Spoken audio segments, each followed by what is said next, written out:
Mm. All right. Good afternoon, everybody, and welcome to another exciting episode of Late for the Party on Anchor FM. I am your host, Melodious, aka Cover Boy, the Modern Marvel. That's right, you guys. Man, and it looks like it's going to be one of those days, but we are going to get into a little In My Mind segment today. So we're going to talk about the game that I've been playing, not only the Streets of Rage, but game that just came out in June. It is Guilty Gear Strive. Now, don't get me wrong. Guilty Gear Strive is probably one of my the Guilty Gear franchise has been one of my top favorite fighting games, and quiet as kept, it's earned its keep. It's earned its right because not only that, even back then, the graphics and how they use the graphics has been like top notch. Even back in the day, like when I wound up picking up Guilty Gear Double X, is when where Testament was like the sub character, the sub boss, and Dizzy was the main boss. I remember going to Cosmo Games over in Westwood at the time and picking up a copy of that, and what was it? Project Justice and Marvel Superheroes. Man, but yeah, like I say, like it, Guilty Gear Strive is my shit, and honestly, it's like probably one of the consistent fighting games that I've been playing a lot as of late. And I mean, definitely, I mean, this is turning basically into a quick fire review, but shit, might as well turn it into a quick fire review as well. But considering the fact that the game alone has been probably one of the consistent games that I played that's actually kept up with its story for like years. And the sad part is that the game itself has only as weird as the game is, especially when you walk into it, like aesthetically, like wow, this dude either has a bag over this one tall dude has a bag over his head and an oversized scalpel, and like this girl uses her hair like Rapunzel, but she could turn it into weapons and whatnot. Or, you got Zato, who pretty much got venom qualities, like pretty much like the ability to use the shadows as his weapon, and but then you got this one cat who's out of time, who looks like he's dressed in the 90s, and he's able to stop time. But that's dope. I mean, like, these characters, like, I even nicknamed myself at one point, like, going through my music name of like Soul Bad Guy, because of just like the character in general. It's just a dope name. And I love how the creator of Guilty Gear uses elements of music as their for the characters. Like, some characters have, like, Frederick Busara is basically named after Freddie Mercury. Freddie Mercury's his last name, and his music name, Freddie. So it was just like, damn, man. Like, it's just like those kind of things are just off the hook to me.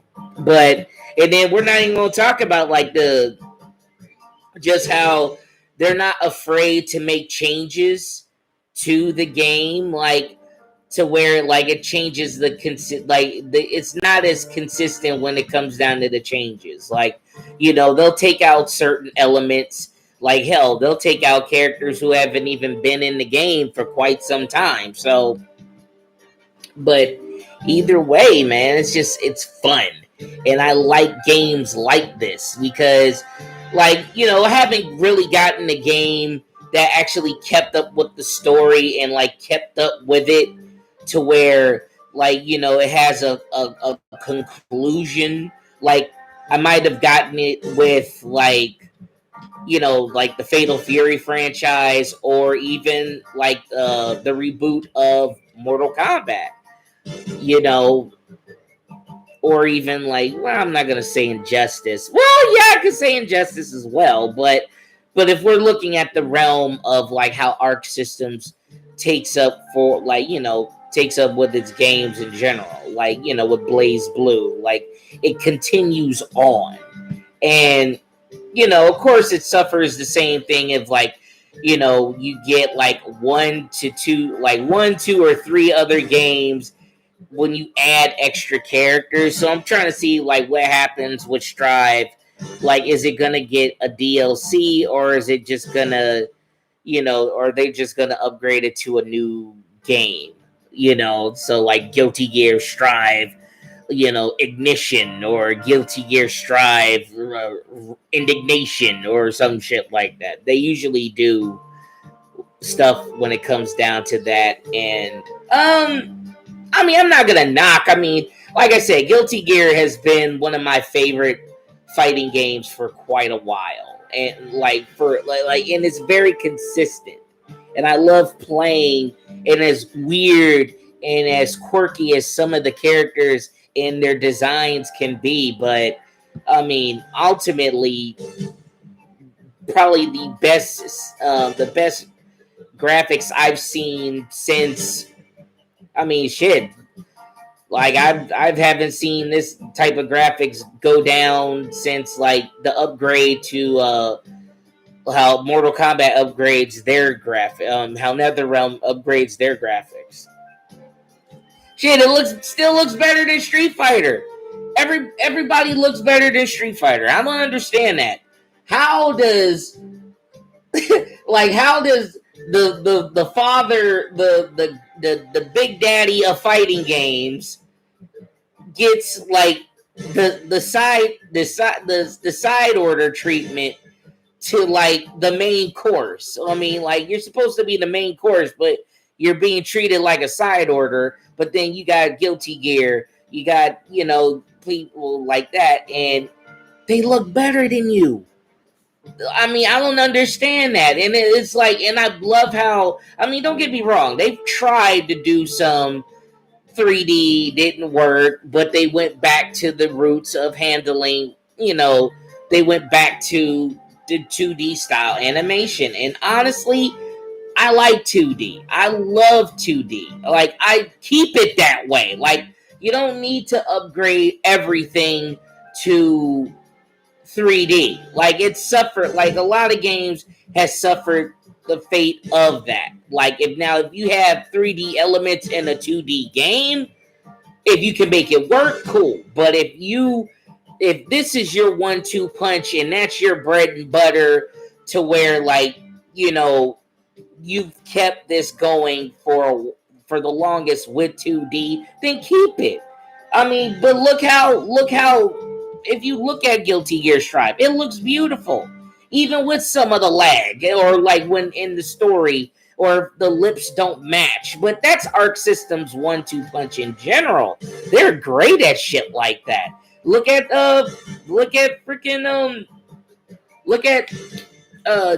Dragon Ball Fighters.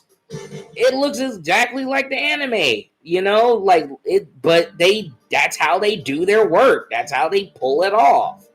And I can't complain. I mean, I love it. I mean, Guilty Gear, Arc Systems is definitely one of my top favorite developers. Like, definitely. Like, Arc Systems, .mu, like, I'd say, like, SNK and NetherRealm, like, I'm sorry, like, those, like, .mu, Platinum Games as well, like, Platinum Games, .mu, and Arc Systems are, like, my top three thus far. And yeah, sadly enough, like, Capcom is not even in that category, but, but that's what happens when you focus too much on, like, when other developers focus on, like, okay, well, Capcom, we're just going to focus on their so-called big three, Resident Evil, Devil May Cry, and Street Fighter. That's it. Like, they ain't got nothing else on their, nothing else that they could work with. Like, come on. Like, don't get me wrong. I mean, Arc Systems has dealt with, like, Guilty Gear franchise, but then they have Blaze Blue. Then they have other things now, like Grand Blue Fantasy. They have a lot of other things that's going on. They have Rivers. They're doing River City Girls 2 and whatnot. So I mean, they're not afraid to get. You know what I would love to see, but then again, I don't think they'll be able to bring that out, because I remember Arc Systems actually developed the version of Contra. It was called Hard Corps. It was Hard Corps, and yeah, it was called Hard Corps. And Arc Systems did the animation and the designs for it. But since it was Konami, but I don't think they could hold the rights. I remember playing it on 360. Looks great as hell. I wonder if they could see if they could get the rights to that. But I think they can't, because Konami still owns the rights to Contra, and most of those were Contra elements. So, hey, but I wonder if they can actually bring that back out some strange way. Hopefully, because I do miss that game, and I love the designs and the art style. It's the same people that did the first the first designs of Blaze Blue, or Team Red did the designs for was it Team Red or Team Blue? It's kind of weird, but they get Team Red and Team Blue, like, either way, I'm just running. I'm just winging it right now at this point. But for my favorite characters in the game, of course, it's gonna be Soul Bad Guy. Soul Bad Guy is always the top dude. He is the Ryu but written better. I love the development for him, because in the beginning, he was kind of like an antagonist. Like, he was like, I don't give a fuck about nobody. Like, I am going to beat you no matter if you're friend or foe. But now it's like the later development in Soul Bad Guy's life, now he's become a good guy. So that's actually kind of cool. Like, he's actually cares about his friends and whatnot. And I just love how that turns out. Kai, I don't know why, but Kai Keese always has, like, his design now is dope as hell. And when you actually look at the story, and don't get me wrong, the story's off the hook too. It's a long ass story. So, and the cool part is you could chop it up in segments. Keep in mind, like, you will sit down and watch this story. You won't play through it, like, play a part in it by, like, no, you watch it. It's actually cool. It's like watching its own anime story in the game. I mean, I people may knock it, but I love it. Y'all can kiss my ass. I love that shit. But like, Kai goes through a different design, his different style of how he looks in the game in this one from the last one, and it's basically because he's on a the reason why all the three kings look differently than how they look when they're where they are is because they're on a diplomatic retreat, or a diplomatic they're on a diplomatic retreat so they can dress casually, which is kind of cool. And I was like, wow, that's dope how they explain why the design change and it was like, oh, he's on a diplomatic vacation or a diplomatic retreat, or he's like, he's on assignment. He's on a diplomatic assignment so he can dress casually. I was like, if you call that dressing casually, then I guess so. Well, better than that ponytail he had in the last game, but I digress from my point. But it's dope. Favorite character to play with is Nagoriyuki, which that's a mouthful, but I'm just going to call him Nago for right now. He's the black vampiric samurai, and honestly, this dude is awesome. I love I love the detail. I like how his mask covers his face when he goes into battle, and then when he opens it back up to unleash his little his blood rage, and he's off the hook. I mean, he's probably one of the best characters in there thus far. Like all the new, like between him and Giovanna, and she's dope too. But I think like just with what they did with Nago is just dope as hell. Like I wish they would do a little bit more with Geo with her dog that floats around her. It's just he doesn't really do too much. I think he just floats around her and it just looks pretty, which is fine, but I wish they would do a little bit more. Like, oh, the dog could jump off and do its own attacks, kind of like what Eddie does or Ramathal does with her. Eddie does for Zato, or Ramathal does with her swords. Kind of does its own thing, or it controls differently. Does something a little different. But everybody, and Chip looks great. Like Chip got juiced somewhere along the lines, because usually Chip looks scrawny as hell in all the other games, but he all looks like he been eating people or something.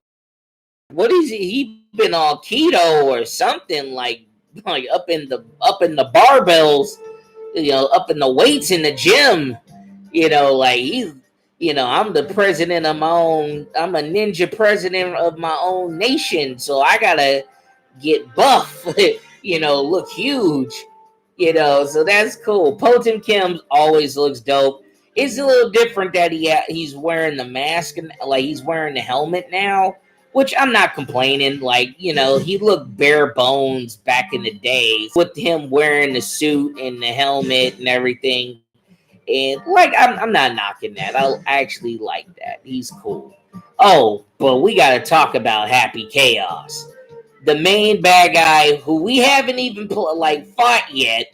But obviously, he's like the main antagonist of the game.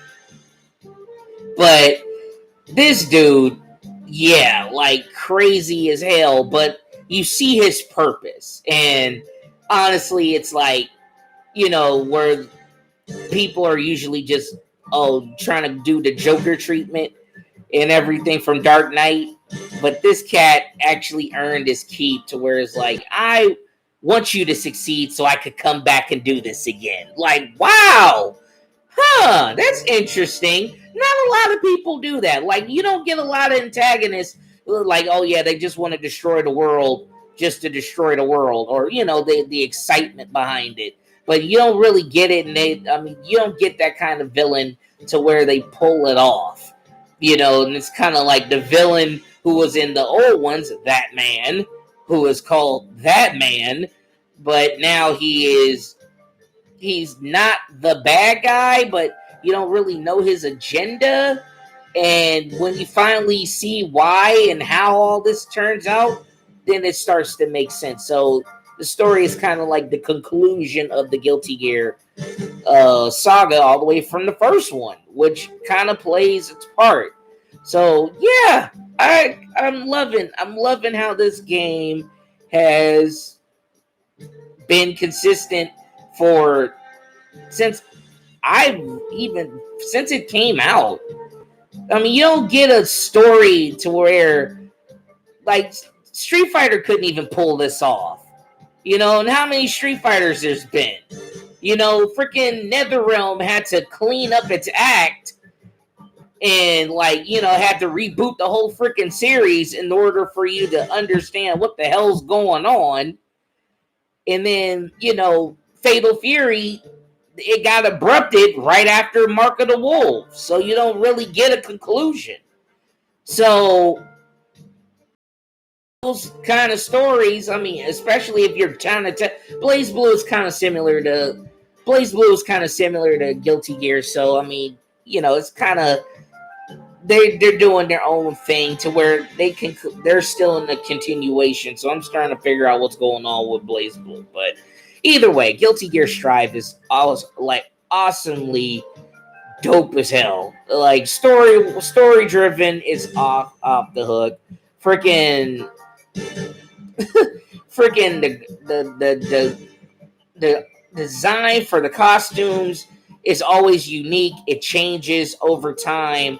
It doesn't even the color swap. Even Millia Rage, she was always rocking blue and white. Now they got her wearing a gold, like black and like black and gold in the last game, or black and yellow in the last game, and now she's wearing like black and beige.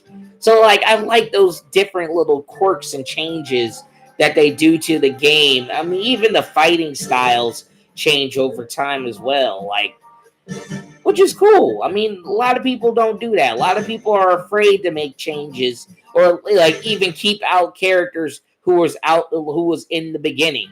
Like, if you're going to keep certain characters out of the game, let them stay out.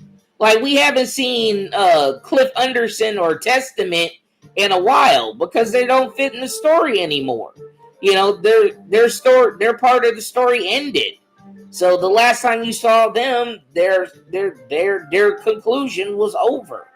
So it's just like with Zappa and a lot of other people.